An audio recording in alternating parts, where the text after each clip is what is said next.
तो guys Shahpura port में हम प्रवेश कर रहे हैं। तो पहले के जो शासक होते थे, राजा महाराजा होते थे, वो अपनी सुरक्षा के लिए, अपने राज्य की सुरक्षा के लिए किले बनाते थे, अभेद्य किले, मतलब कवच आप इसको बोल सकते हैं, जैसे उस समय की बुलेट प्रूफ जैकेट आप बोल सकते हो। ताकि क्योंकि उसमें आक्रमणकारी बहुत थे ना, हर कोई राजा किसी दूसरे राजा पर अटैक कर देता था, तो इसलिए अभेद्य दुर्ग का निर्माण किया जाता था। तो ऐसे ही इस दुर्ग की, इस किले की भी अपनी एक कहानी है। वो कहानी क्या है मैं आपको बताऊंगा, पहले आप मुझे पहुंचने तो दो। वहाँ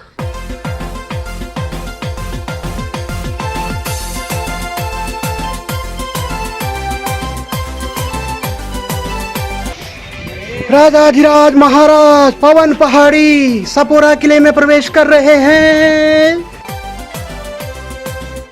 किसी के वहाँ गाजियों के मांगे नहीं है, तो यहाँ से गाजो काट सकता है। ये है दोस्तों गोवा का गाजो। क्योंकि ये किला शाहपुरा नदी के किनारे स्थित है, इसलिए इस पोर्ट को शाहपुरा फोर्ट भी कहा जाता है। पहले ये जो पोर्ट था ये आदिल शाह के कब्जे में था, मुस्लिम शासक था। उसके बाद पुर्तगालियों का अटैक हुआ, तो उसके बाद ये पुर्तगालियों के कब्जे में आ गया गाइस। और यहाँ पे इस पोर्ट पर मराठाओं का भी कब्जा रहा है। एक मराठा शासक थे छत्रपति संभाजी करके कुछ ऐसे, तो उनका भी इस पे कब्जा रहा है। तो उस समय सैन्य दृष्टि से ये फोर्ट का निर्माण कराया गया, और अभी पर्यटकों की दृष्टि से इस पोर्ट को खोला गया है, फोर्ट को खोला गया, सॉरी, हैंगओवर कुछ ज़्यादा ही हो गया।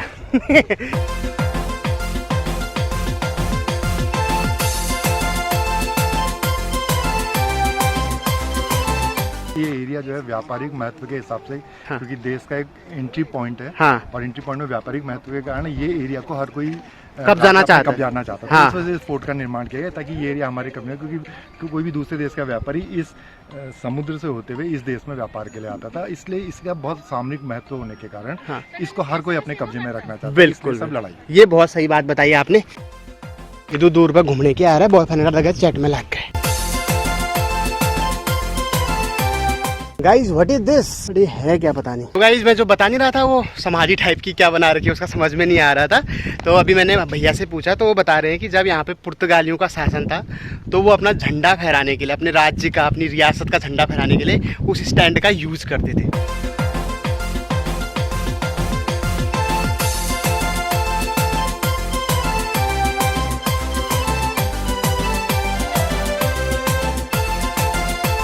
गाइस अभी मैं रोवान कड़ी के साथ भात खा रहा हूँ। तो मैंने सोचा कि ये हमारे वहाँ की तरह पयो की तरह होता होगा, लेकिन ऐसा नहीं है। इसका टेस्ट कुछ और है, लेकिन बढ़िया है। ये बनती है ये नारियल के तेल, और जो इसमें ग्रेवी यूज़ की जाती है प्याज व्याज के साथ, वो भी नारियल भी इसमें डाला जाता है पीस के। तो बहुत ही टेस्टी है रोवान झोली। मैं तो सोच रहा था कि छाछ से बनाई होगी इन्होंने, तो इसके साथ ये बहुत ही मज़ेदार। आहा, इसको ये लोग बोलते हैं सॉल्ट कड़ी। इसका यूज होता है जब आप खाना खा लेते हैं या बीच बीच में शिप करके इसको पी सकते हैं। तो मान्यता है कि इससे खाना पच जाता है, आपका हाजमा बिल्कुल दुरुस्त रहता है। आपका नाम क्या है? निशा। निशा ना, आप नेपाल से है ना? आप बता दो मेरे को कैसे बनती है? काला नमक नहीं, सॉल्ट कड़ी का पानी, हाँ, और उसमें फिर पानी मिलाने का, और कुछ मसाले, चीनी डालने का, हाँ। नमक डालने का, मिर्ची, धनिया सब। अच्छा, आप कितने साल से काम कर रहे हो यहाँ? मैं यही साल 1 साल से। घर की याद आती है? आती है, घर जाते हो? जाने का है। भाई अपना नाम बता दो एक बार। मोहम्मद मंजूर। ये मोहम्मद भाई हैं, हमारे बिहार से हैं। रोटी बहुत महंगी है दोस्तों यहाँ पे। जो आप नॉर्मल रोटी, जो तवा रोटी होती है, वो 30 रुपए की है, और चावल यहाँ पे सस्ता है। मतलब 20 रुपए में आप हाफ प्लेट चावल ले सकते हैं, लेकिन रोटी 30 रुपए की। 30 रुपये। तो दोस्तों ये जो मच्छी फ्राई होके आई है, इसका नाम है बांगड़ा फिश, और ये है बोनलेस रावा फिश।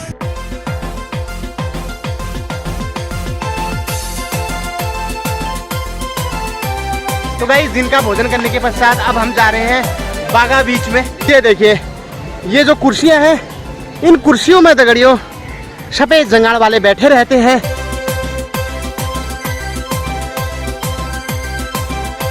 तो फाइनली गाइस बागा बीच में डॉक्टर साहब ने और मैंने कुछ तूफानी करके दिखाया है। अभी तक हम बागा के बगल में बिल्कुल बहुत काटे तगड़े, आहा मजा ही आ गया। जो लहरें आपको ऐसे फेंकती है ना, ओहो कैसा एक्सपीरियंस रहा डॉक्टर साहब बताओ। अल्टीमेट कोई मेहनत करने की जरूरत नहीं है, बड़ी लहर का इंतजार करो, वो वापस आओ, फिर वापस जाओ, वापस आओ, वापस। बिल्कुल मतलब दोस्तों जाने का मन ही नहीं कर रहा, आप थोड़ा आगे आगे आगे आगे जाओ।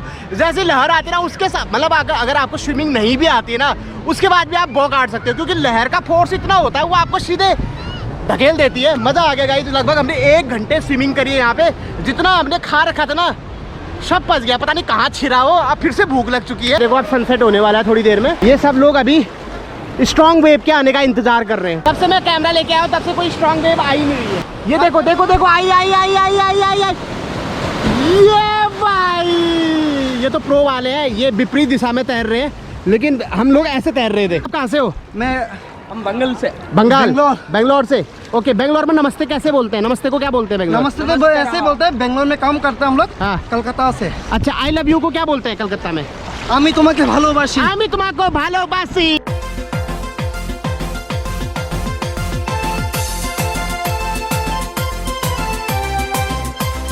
सो गाइस, हरीश भाई के बार में पहुंचो। हरीश ही नाम है ना आपका?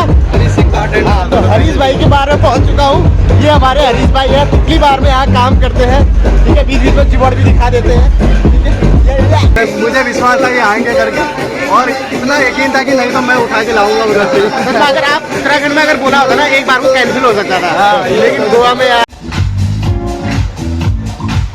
गाइस मैंने 3 साल पहले मैसेज किया था कि कौन पहाड़ी को आप ऑसम ब्लॉग बनाते हैं करके, बट रिप्लाई नहीं मिला मेरे को। अच्छा कोई नहीं होता है ऐसे, लेकिन आज जो मोमेंट है ना वो बोलते हैं ना, अगर तुम मेहनत पूरी शिद्दत से और भाव अपने सच्चे हो, पूरी कायनात तुम्हें जोड़ने में लग जाएगी। ये तो रियल है। तो भाई आज रिप्लाई नहीं किया तो क्या हुआ, आज भाई के साथ पूरी शाम बिताई है हमने, ठीक है। और कल भी हम एंजॉय करने वाले हैं। बिल्कुल बिल्कुल। हमारा एक्सपेंसिव बार ये गाइस, गोवा का बार। ओ भाई साहब ये गाइस मल्टी ब्रांड मिलेगा आपको इधर। ओके। यूएस का, मतलब इंडियन, डोमेस्टिक, इंटरनेशनल सब कुछ। गुलाब भी मिलती है, गुलाब जो हमारे उत्तराखंड गुलाब नहीं मिलती। गुलाब के अफसोस में तुमको ओल्ड मोग मिल जाएगी, तो पूरे वर्ल्ड में चलती है। Okay okay.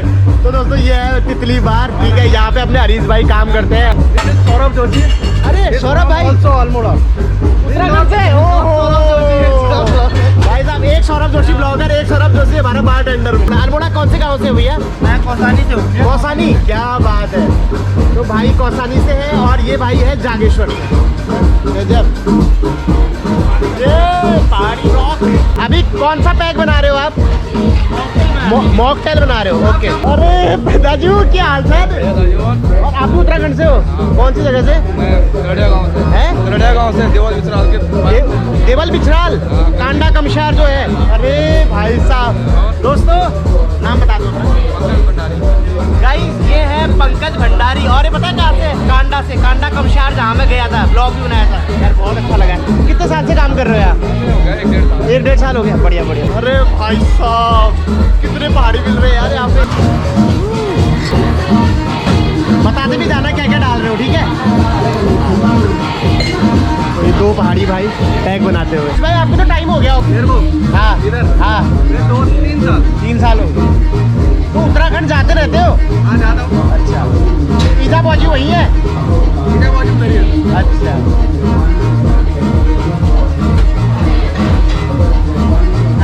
हल्का बोल। ये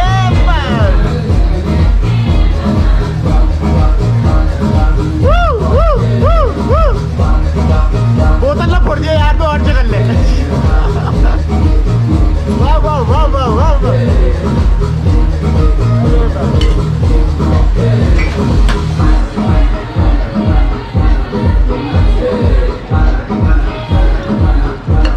ये क्या चीज़ है? लैम जोस। लैम जोस एंड पीस सिरप। आड़ू आड़ू आड़ू का। अच्छा, आड़ू का, आड़ू की दारू है ये? नहीं नहीं, सिरप है। सिरप है, अच्छा ठीक है। नींबू पानी, नींबू और लेमन है, ये दारू है। ये क्या नाम है इसका? स्ट्रेंजर सन। ये देखो दोस्तों, स्ट्रेंजर सन नाम की दारू है, जीन है। ओके, पहली बार नाम सुन रही हूँ।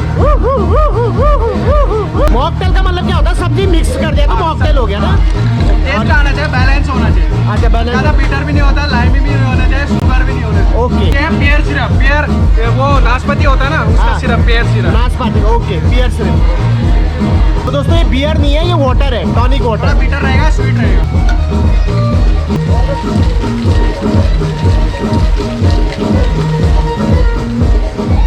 और दिस इज पियर। ये क्या है? डिहाइड्रेट पियर। नाशपाती को हम स्लाइस काट के डिहाइड्रेट करते हैं मशीन में। सूखी नाशपाती खोया छंद दगड़ी इसके ऊपर में डाला जाता है। गोल्ड मॉन्क, ये हमारे हिमाचल के हैं, हमारे सीनियर। अच्छा हिमाचल से। भैया आपका नाम?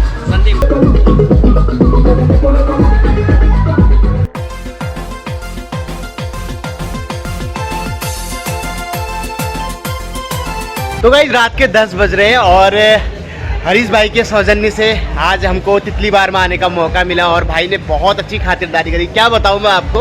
और साथ में हमने डिनर विनर भी कर लिया मस्त करके। Guys my name is Harish base from Uttarakhand. तो सबको पता है कि मैं अल्मोड़ा से हूँ। तो मैं यही बोलूँगा, देखो जिस फील्ड पे मैं काम करता हूँ, क्योंकि बाहर पे लोगों को शर्म लगती है कि हाँ बाहर पे काम करता है, ये बहुत ज़्यादा प्रॉब्लम होता है। बट मैं उन लोगों को बता दूँ कि जो नए जनरेशन आ रहा है तो उनके लिए बेस्ट जॉब है, क्योंकि आप 2-3 महीने का कोर्स करके इस फील्ड में आ सकते हैं, अच्छा पैसा कमा सकते हैं। ऐसा नहीं है कि इसमें खाली ड्रिंक का ही काम है, आप दारूबाज हो जाएंगे, ऐसा कुछ नहीं है। क्योंकि आपके लिए मैसेज है, अगर आप ज़िंदगी में कुछ करना चाहते हो तो आपको ये करना पड़ेगा। नशे में कुछ नहीं रखा, नशे से आपकी और आपकी फैमिली की खुशियाँ चले जाए। और लिटरली मैं ये आपको बता रहा हूँ दोस्तों, जैसे हमारे हरीश भाई बारटेंडिंग के उसमें है, तो यहाँ पे तो लोगों का पीना खाना लगा ही रहता है, आप समझ रहे हो, और वो बना भी रहे हैं। लेकिन भाई नशा नहीं करता है, ये सबसे बड़ी बात है। दारू, तंबाकू, गांजा, अफीम कुछ नहीं। ये भाई की आप बॉडी देख सकते हो, फिजिक देख सकते हो, और चेहरे पे जो चमक है उससे आप देख सकते हो भाई इन सबसे परे है। मतलब अब जॉब है तो वो तो करनी ही पड़ेगी। तो भाई और एक और बात, दिस इज पवन पहाड़ी, फेमस यूट्यूबर इन उत्तराखंड। और इनकी एक खास बात है, तो इनके चैनल को सब्सक्राइब करें तुम, पवन पहाड़ी करके, और साथ में मेरा भी हरीश सिंह बारटेंडर करके। बिल्कुल, क्योंकि दोनों भाई एक साथ मिल रहे। जब भी कोई पहाड़ी आता है मुझे बहुत खुशी होती है, मैं ट्रीट देता अपनी तरफ से। मैं बोला अपने पहाड़ी लोग हैं, क्योंकि किसी को मालूम नहीं रहता है ऐसा वैसे। सही बात, तो सही बहुत मजा आता है। और जब भी तुम आएंगे मेरे से कॉन्टेक्ट कर सकते हैं।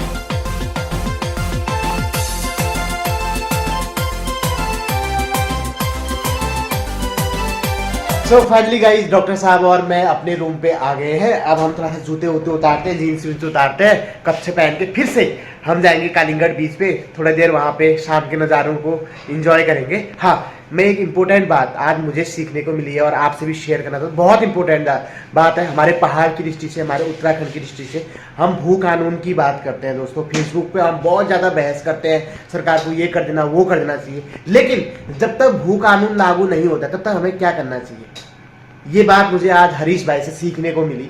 ठीक है, तो उनसे मेरी बात हुई तो यही बोल रहे थे कि यार उत्तराखंड में जो हमारे लोग हैं वो जमीन कौड़ियों के भाव बेच दे रहे हैं, क्योंकि उनको एक मुश्त राशि मिल जाती है, 25-30 लाख, 50 लाख, 60 लाख ऐसे मिल गया तो बाहर वालों को जमीन बेच देते हैं। फिर वो लोग क्या करते हैं, वहां पे होटल चलाते हैं। ठीक है, क्योंकि वो भाई खुद मुक्तेश्वर से, तो बता रहा था मुक्तेश्वर में ऐसी है हमारा, सबने जमीन खरीद ली है, अपने बड़े बड़े होटल बना लिए, और वहां पे वही पहाड़ी जिसकी जमीन थी उन्हीं का लौंडा कोई भन माज रहा है, कोई रिसेप्शन में है, कोई वेटर है। तो ये देख के बहुत दुख होता है दोस्तों। तो मैंने कहा भाई इसका क्या उपाय है फिर यार, क्या करेगा बंदा।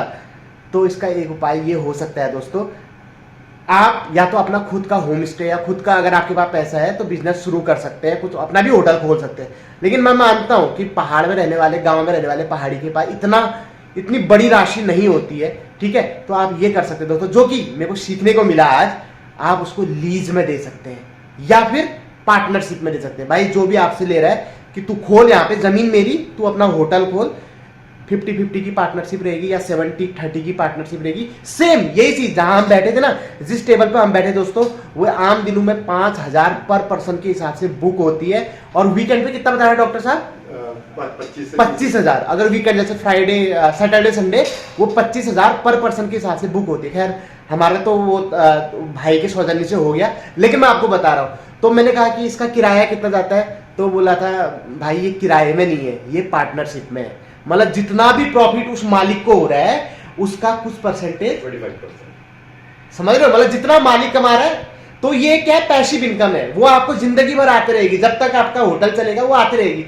एक बार में बेच दोगे आप, उसके बाद आपको जिंदगी भर 7-8 हजार की नौकरी करनी पड़ेगी। तो प्लीज मेरे उत्तराखंड वासी, खासकर मुक्तेश्वर, भीमताल, रामगढ़, जो हॉट स्पॉट जगह है ना जहाँ पे लोग फटाफट जमीन बेच रहे हैं अपनी, उनसे मैं कह देना चाहता हूँ अपनी जमीन मत बेचो यार, मत बेचो, भले लीज में दे दो या पार्टनरशिप में कर लो, ठीक है। ये मैं आपके साथ शेयर करना चाहता था, बाकी आप खुद समझदार हैं, ठीक है। तो आज का ब्लॉग यहीं पे एंड करते हैं। कैसा लगा आपको आज का ब्लॉग? अगर पसंद आया ना तो प्लीज एक लाइक ठोक देना, प्यारे प्यारे कमेंट छोड़ देना, ठीक है। कमेंट करने में, लाइक करने में मैं आपकी जमीन नहीं ले रहा हूँ दोस्तों, लीज पे भी नहीं लूंगा, ठीक है। आप कर दो। बहुत जल्द एक नए ब्लॉग के साथ मुलाकात होगी, तब तक अपना ख्याल रखिए, स्वस्थ रहिए, व्यस्त रहिए, मस्त रहिए। Thank you for watching, love you all, bye bye.